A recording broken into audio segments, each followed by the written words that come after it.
Hi guys, আজকে চলে এসেছি ইভিনিং স্ন্যাক্সে চিকেন নাগেটস নিয়ে।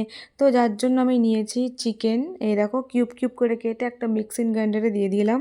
ওর ওপর আমি অ্যাড করব গার্লিক পাউডার, না হলে রসুনের কয়েকটা কোয়া, নুন, গোলমরিচ, সয়া সস, অনিয়ন পাউডার, অল্প লাল লঙ্কা গুঁড়ো, আর নেব হচ্ছে চিকেন মশলা পাউডার। আর সবার শেষে আমি নিয়ে নিয়েছি দুটো ব্রেড টুকরো টুকরো করে এর মধ্যে রেখে এটাকে ভালো করে পেস্ট করে নেব।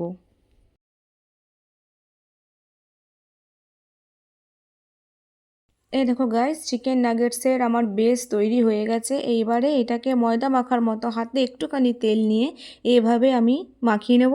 আর ছোট ছোট বা ছোট বড় যেরকম সাইজ আপনাদের পছন্দ হয় এরকম সাইজের আমি চিকেন নাগেট এই দেখো গাইস করে নিয়েছি।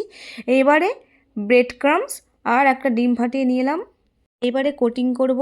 প্রথমে একটা নাগেটস নিয়েছি, প্রথমে ডিমের মধ্যে কোটিং করলাম, তারপর লাস্ট ব্রেড ক্রাম্বসের মধ্যে কোটিং করে এক একটা করে এভাবে প্লেটে আমি সাজিয়ে রাখবো। এরকম করে করে আমি সব কটাকে সাজিয়ে রাখবো। এ দেখো বন্ধুরা, আমার অনেকগুলো পিস হয়ে গেছে।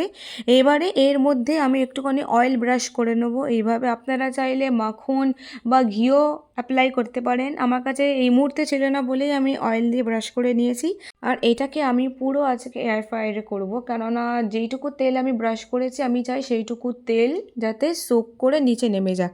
আর এই দেখো 10 মিনিট পর আমাদের চিকেন নাগেটসদের দিই। কেমন লাগলো আজকে রেসিপিটা আমাকে কিন্তু অবশ্যই লাইক কমেন্ট করে জানাবে। ভিডিও ভালো লাগলে আমাকে অবশ্যই ফলো বা সাবস্ক্রাইব করতে ভুলবে না গাইস। বাই।